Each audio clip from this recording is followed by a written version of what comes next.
पहले समय में गांव में न टेंट हाउस थे और न ही केटरिंग थी, तो बस सामाजिकता। गांव में जब कोई शादी ब्याह होते तो घर घर से चारपाई आ जाती थी। हर घर से थरिया, लोटा, कलछुल, कराही इकट्ठा हो जाता था और गांव की ही महिलाएं एकत्र होकर के खाना बना देती थी। औरतें ही मिलकर दुल्हन को तैयार कर देती थी और रस्म के सारे गीत गा देती थी। तब डीजे अनिल और डीजे सुनील जैसी चीजें नहीं होती थी और ना ही कोई ऑर्केस्ट्रा वाले फूहड़ गाने। गांव के सभी चौधरी टाइप के लोग पूरे दिन काम करने के लिए इकट्ठे रहते थे। हंसी ठिठोली चलती रहती और समारोह का कामकाज भी। शादी ब्याह में गांव के लोग बारातियों के खाने से पहले खाना नहीं खाते थे, क्योंकि ये घरातियों की इज्जत का सवाल होता था। गांव की महिलाएं गीत गाती जाती और अपना काम करती रहती।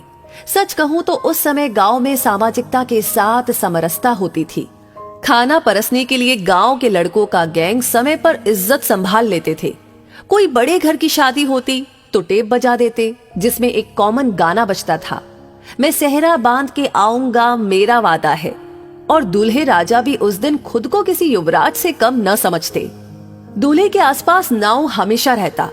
समय समय पर बाल झाड़ते रहता था कंघी से और समय समय पर काजल पाउडर भी पोत देता था ताकि दूल्हा सुंदर लगे। फिर दोबारा का चार होता, फिर शुरू होती पंडित जी की महाभारत जो रात भर चलती रहती। फिर कोहबर होता और ये वो रस्म है जिसमें दूल्हा दुल्हन को अकेले में 2 मिनट बतियाने के लिए दिया जाता। लेकिन इतने कम समय में कोई क्या खाक बात कर पाता।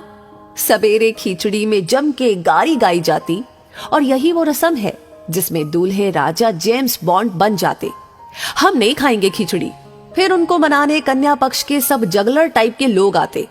अक्सर दूल्हे की सेटिंग अपने चाचा या दादा से पहले ही सेट रहती थी और उसी अनुसार आधा घंटा की पौन घंटा रिसियाने का क्रम चलता और उसी से दूल्हे के छोटे भाई सहबाला की भी भौकाल टाइट रहती।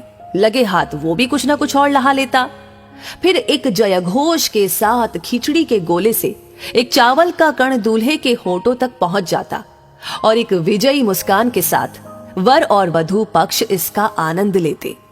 उसके बाद अचर धरुवा, जिसमें दूल्हे का साक्षात्कार वधू पक्ष की महिलाओं से करवाया जाता और उस दौरान उसे विभिन्न उपहार प्राप्त होते जो नगद और श्रृंगार की वस्तुओं के रूप में होते।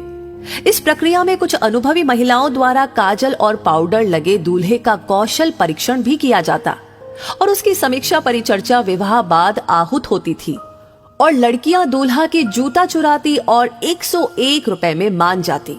फिर गिने चुने बुजुर्गों द्वारा माड़ो यानी विवाह के कर्म कांड हेतु निर्मित अस्थायी छप्पर हिलाने की प्रक्रिया होती।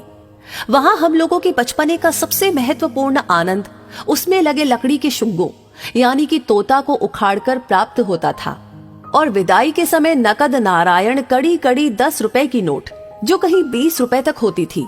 वो स्वर्गिक अनुभूति होती कि कह नहीं सकते। हालांकि विवाह में प्राप्त नगद नारायण माताजी द्वारा 8 आने से बदल दिया जाता था। आज की पीढ़ी उस वास्तविक आनंद से वंचित हो चुकी है जो आनंद विवाह का हम लोगों ने प्राप्त किया है। लोग बदलते जा रहे हैं, परंपरा भी बदलती चली जा रही है।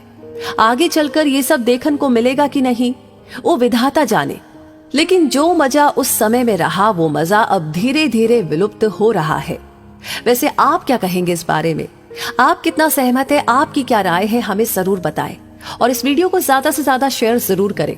आपका हर एक लाइक, हर एक कमेंट और हर एक शेयर हमें मोटिवेट करता है ऐसी चीजें, ऐसी बातें आप तक पहुंचाने के लिए। साथ ही हमारी हर वीडियो को सबसे पहले पाने के लिए हमारे पेज को फॉलो करना ना भूलें। धन्यवाद।